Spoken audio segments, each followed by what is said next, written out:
Some of you probably aren't familiar with the characters. Some of you probably cool, Star Wars. Caleb, can you turn me down a little bit on lapel? I think I'm a little loud. So, probably wondering, what does that have to do with prayer? Everything. Did you not find it odd that young Luke Skywalker, who was no longer so young, got so upset that Yoda burned the books that he was already getting ready to burn? Did you find it not weird that he attempted to go rushing into a burning tree to save a bunch of books that he never actually read? Did you not find it interesting that when he referenced them, he called them sacred texts, not important texts? You see, the truth is that Skywalker's religion had become just that. He had moved himself to an island and had stopped trusting anything.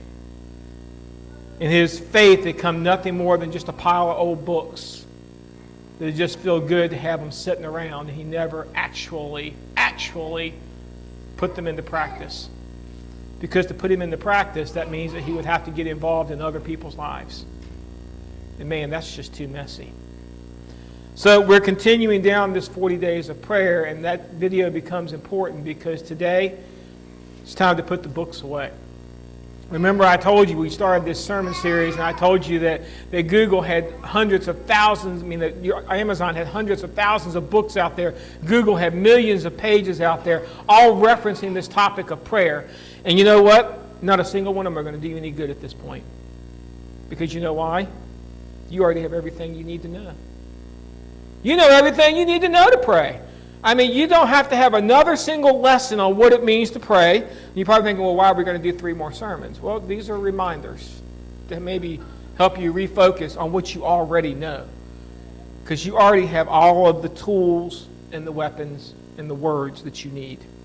So this morning, as we get past the midpoint in this 40 days of prayer, we're going to start off by looking at 7 things we want to incorporate into our daily prayer life. Don't lose that word, daily. This is not something that we're going to do on a weekly basis. This should be a daily thing.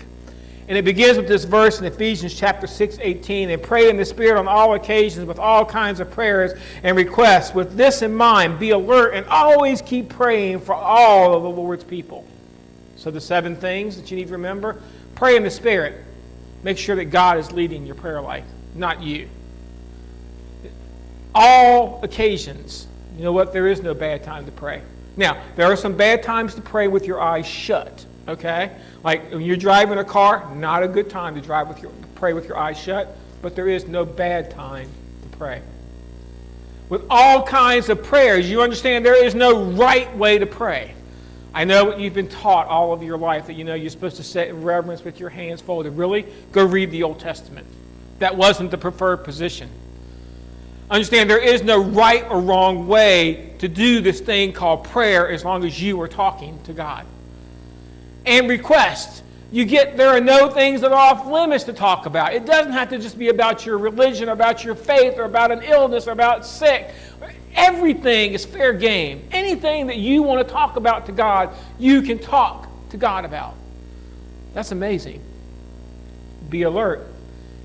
This prayer thing requires that we pay attention, because you never can know when God is going to throw something out there He is asking you to pray for. You have to walk around almost with your head on a swivel. Paul says that as Christians we're supposed to walk circumspectly. I love that word. It's fun to say, and I can actually say it. I can't spell it. But you can walk circumspectly. It means you're aware of all of the things that are going on around you. You're always alert to what God is asking you to do. And by the way, we're supposed to pray for all people. That means everybody. That means the person sitting next to you, even if right now maybe you don't like them, or maybe you do like them. It means that the person on the side of the road. It means that neighbor that sometimes can be annoying. It means the person that plays their music too loud. It means the kid that walks down the street that maybe sometimes, what is he up to? We're supposed to be praying for everybody. Everybody and anybody. It's not some specific list that you have to make some kind of requirement to be prayed for. Everybody should be prayed for. So we're going to move to 2 habits, from 7 things to incorporate to 2 habits that, and there's our word again. You're seeing this word a lot over the back part of this year, must. These are not optional. These are not things that we can sometimes do, that we can think about, or that we can go pray about. These are just things you have to do. The first thing is you have to keep a running conversation with God. Everybody always say, how do you start and stop prayer? You don't. I mean, how do I start and stop a conversation with anybody else? I don't. Sometimes we say hello and we say goodbye, but you understand when we say goodbye, we're not actually stopping the conversation. We're just stopping that iteration, because the hope is I'm going to come back around and we're going to have another conversation. You see, this idea just has to be a running conversation with God. And by the way, while you're having a running conversation, there's some value to scheduled prayer times throughout my day. Now, I realize what most of us are going to think. That means you're telling me to pray at breakfast, lunch, dinner, bedtime. Okay, there's schedule. No. Yeah, mealtime is a good time, and we'll talk about that in a minute. But you get the idea that we are going to schedule our day around this concept of prayer. You see, maybe you didn't know this, but clocks were created to remind us in prayer, to remind us to pray. For thousands of years, Jews said their prayers at set times. Daniel knelt 3 times a day. In Roman cities, that's when the early church was being formed, the bell in the forum rang 5 times a day, 6 a.m., 9 a.m., noon, 3 p.m., and 6 p.m. Soon Christians started using bells for prayer times. Therefore, monks and priests began to incorporate bells into church buildings to remind people it was time to pray.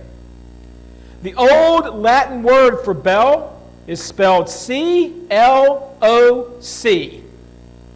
where we get our word clock. Thus, if you really think about it, the idea of a clock for a Christian was designed to teach you to remember to pray. Now, you think about how often you look at a clock during the day, whether it be on your phone, on the wall, on the little right-hand corner of your computer. You realize every time you see a clock, maybe it's time to remember to pray. See, this idea of prayer actually is mentioned a lot in Psalms. Take a look at this verse, Psalm 119, 164. 7 times a day I praise you for your righteous laws. 7 times a day. Now, let's be honest. I'm going to tell you, I'm lucky if I can fit breakfast, lunch, dinner, and bedtime. Usually going to work, going up the road, praying. I pray, but even that got shorter. That used to be 45 minutes going to Charlottesville. Now that's like a 15-minute thing coming up to Stanton. I have a hard time with this prayer idea and trying to fit it into my schedule. But maybe that's the problem. I'm trying to fit prayer into my schedule, not fit my schedule into my prayer. So this morning we're going to take a look at a daily prayer schedule, and we're going to wrap this thing all around this thing that we call the Lord's Prayer. Now, all the way back at the beginning of the year, remember we did a prayer series where we broke down the Lord's Prayer, and I kind of used it as an instruction manual on how you were to design a prayer. The cool thing is when you look at the Lord's Prayer, it can be used for a lot of different things. And believe it or not, it makes a very, very, very good schedule for learning how to do this thing on a daily basis. So the first thing that we are to do, our daily prayer schedule is with our Father, we need to get up with gratitude. Matthew chapter 6, verse 8 says, "Do not be like them, for your Father knows you and what you need before you ask Him." That means that we have a Father that is caring. We have a Father that is consistent.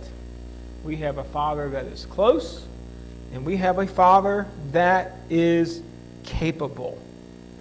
James chapter 1, verse 17 says, "Every good and perfect gift is from above, coming down from the Father of heavenly lights, who does not change like the shifting of shadows." You see, the whole idea of this thing of getting up and starting out with gratitude is starting your day with thanksgiving. No turkey required. Okay? This is the idea that we want to get up and we want to set the tone with gratitude, not with grumbling, griping, groaning, growling, or even grunting, which is how most of us start our day. That alarm clock goes off and it's like, or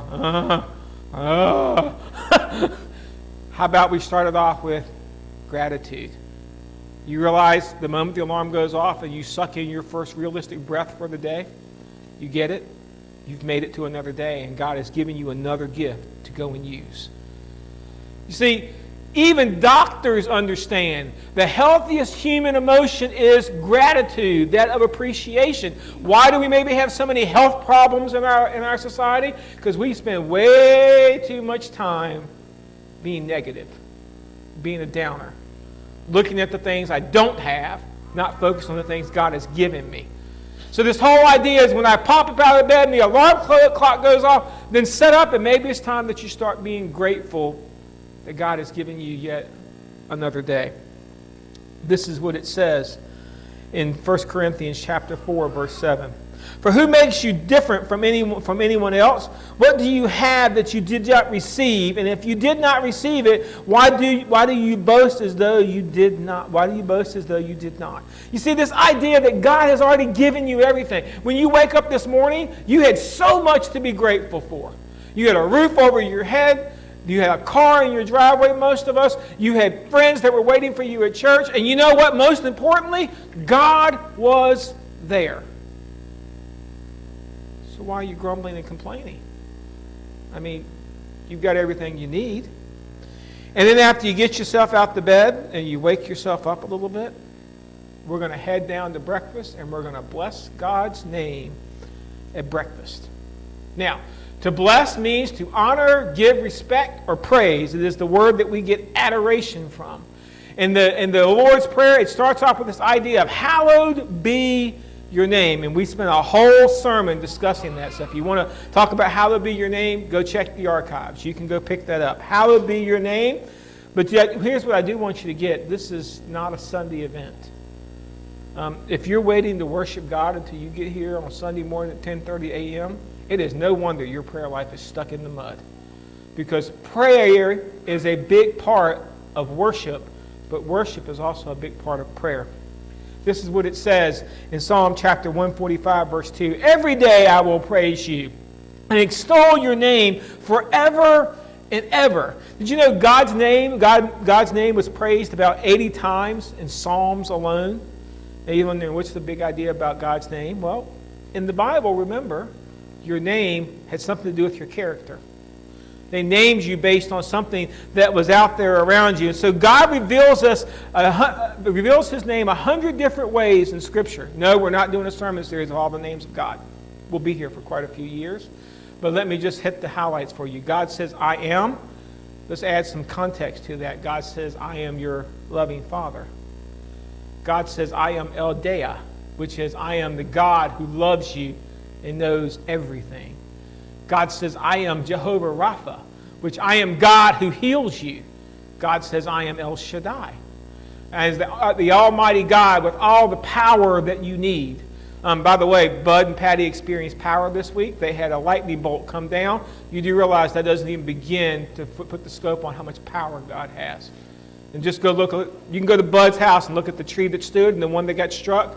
You can see the power in that bolt. It's not even a beginning of where they are.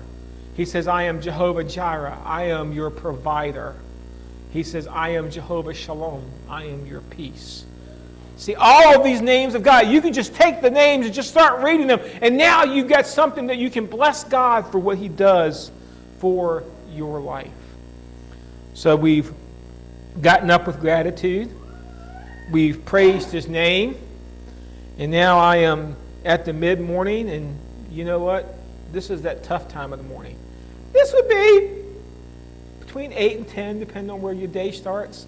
Okay, some people that get up really early, maybe your mid-morning is like 5. I don't know. I hope not. I will never have that kind of schedule again. But you get where you're at this point, right? This is where you're starting your work. This is where you're getting into the bulk of your day. And as you start your work, it is so easy to get distracted by busy. I come in usually to hundreds of emails that came from overseas over the night, and I have to fish through all of these emails. And on top of that, you've got other people that are clamoring, and you've got meeting notices that are popping up, and you've got things that you've got to get done. I don't have time to pray. Really? Then maybe you just want to be a few minutes earlier to work and take time to pray.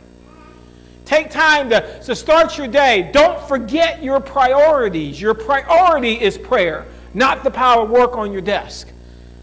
You know what I kind of learned? I tell my people on my teams all this time, when it comes to work, they're no more valuable than chains and potato chips. You know how I know? Because if I leave chips on my desk, somebody would steal them when I had an office. I left chains on my desk, somebody would steal them when I had an office. If I left work on my desk, nobody ever stole it. Therefore, I must realize that the chains and chips are more valuable people than my work. If I put that in front of prayer, what does that say about God's value to me? You see, this idea that I'm not supposed to get my priority, I'm not supposed to lose focus and miss the big perspective. Pause and pray. Now, I'm not asking you to get on your knees, and I'm not asking you to have this big, long prayer. Just start your work day with prayer. It's really simple. It's not that hard. Just maybe thank God for your job. That would maybe serve some of us very well if we just remember, God bless you with this job. Sometimes I think it's a curse, but God bless you with it.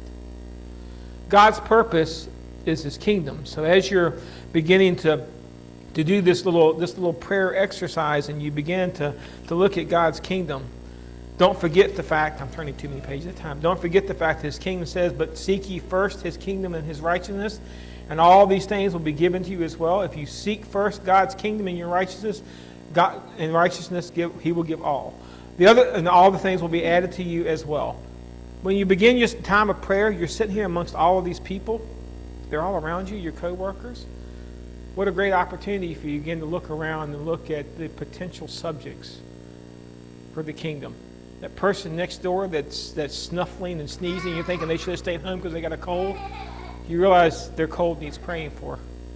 And maybe they don't have a God that they pray to. You get the idea here is that we can pray for anybody and everybody around us at this point. We can begin to thank God for our coworkers. And maybe that would change my perspective. So I've worked the first part of my morning, and it's lunchtime. And it's time to list my needs at lunch. Now, this is the easy part because you're already sitting down to eat. Remember I told you we can incorporate mealtime into it? Okay, most of us are sitting down to eat. Some of us still don't actually get a lunchtime. We're chasing our other work, and lunch has become working lunches. Okay, we do that at work now. We actually take our little bags and we sit in front of computers, or we're still chasing kids or whatever we do, and we don't actually get a lunch break. But let me encourage you, take a moment to begin to list your needs. Odds are, if you're having food, you're probably already saying some kind of prayer for the food anyway, so you've already got a good start here. Give us today our daily bread is your prayer. Now, this is important because bread represents everything you need to live. That's where it comes from in culture. Now, this is not monthly bread. Okay, don't pray for day-old bread. If you take bread and you store it away for a month and you go back to eat in about a month, what do you have? Mold, or at least, the very least, stale. So the concept is only pray for what you need today. Now, your day is already about half over, so you're really only praying for what you need to make it through the rest of the day at work and when you get home. So we're just going to list our needs, and that means we can ask for anything. Now, the good news is you're on a clock here. Lunchtime, none of us gets infinite lunch, so that means that you're going to have to focus on only the important things, because you got to save time to eat too. So you can make your little list of things that you need for the rest of the day, mention them to God, eat your lunch. And by the way, don't forget, the phrase is, give us our daily bread. Don't just pray for your needs. Maybe this is a point at which you look around and that person sitting at the table next to you, they've got some needs too.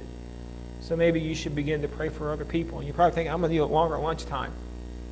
Again, we're not asking you to do like big oratory prayers.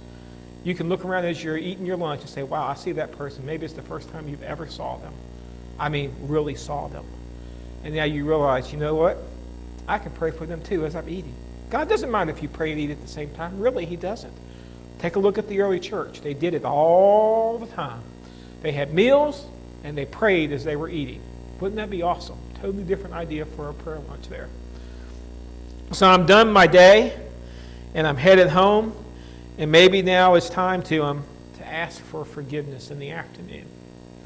Now, Just so you know, you're probably thinking, Barry, this is going to take a long, long time for me to ask for forgiveness.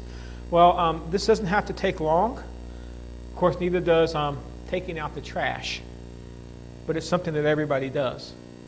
I mean, really, how long does it take you to empty a trash can at home? Just a few minutes. You just take it out to the bigger trash can and you dump it in that, right? Understanding that's exactly what we're asking you to do. You take the things that are struggling in your life, your trash, and take them out to the dumpster. Now, where's the dumpster? Your prayer life. Take them out and lay them before God. It says, and forgive us our debts as we also forgive our debtors. See, the idea is I own up to my own actions and reactions. This is the point of my day. I can look back at the things I've already done. It's probably somewhere between 3 and 5 o'clock, depending on where your day started. I can now look at my day and I can say, man, I really blew that. I really blew that. God, can you please help me in this area? I've got a list of things that are fresh on my mind that are going there. I can admit my sins, and I can forgive those who have frustrated me. And just so you know, that can be a long list because I can become a very frustrated person. But you understand what I'm doing now, right? As I am talking about the people that frustrated me to God, you know what God's telling me? Move on. I got it. I'm allowing God to take my day, and I'm unwinding my day before God. That's one of the things that I do miss about coming back from Charlottesville. I had a 45-minute window to sit there, and me and God could just chat about my day on the way home. It makes all the difference in the world. So as you're doing this, then I acknowledge my sin and and did not cover up my iniquity. So don't hold back. God already knows anyway. I said, I will confess my transgressions to the Lord, and you forgave the guilt of my sin. You know what I've just done, don't you? I've just given you the ability to just leave your day where it needs to be. Because it's forgiven. If you give it to God on the way home, then you don't have to drag the baggage in with you. I'm guilty of this. I drag my dirty day home with me. You know where I usually want to unload it? Right when I walk in the door.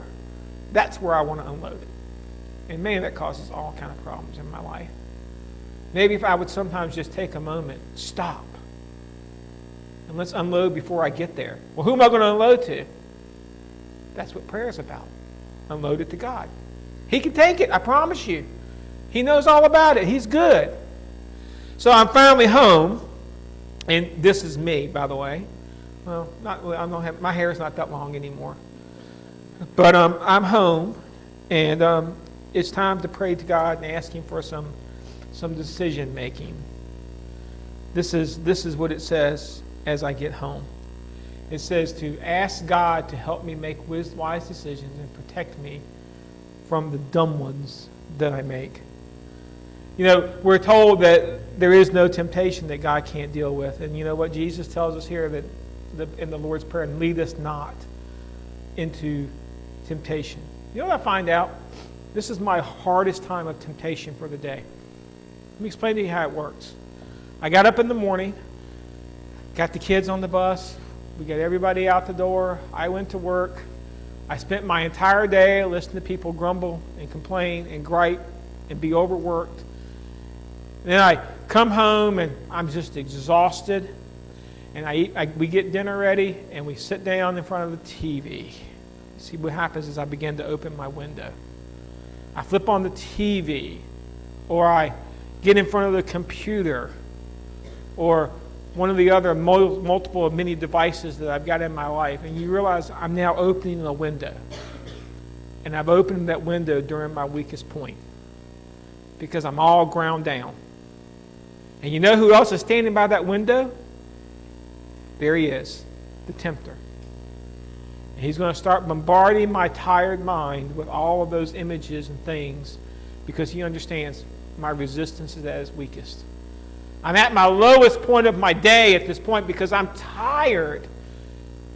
So before I open that window, maybe this would be a really, really, really good time to open a communication line with God and begin to pray about my day. Again, not a long prayer. I mean, I've already been doing this all day long. But now I'm to the point that before I flip on the tube Maybe I need to flip on the prayer life.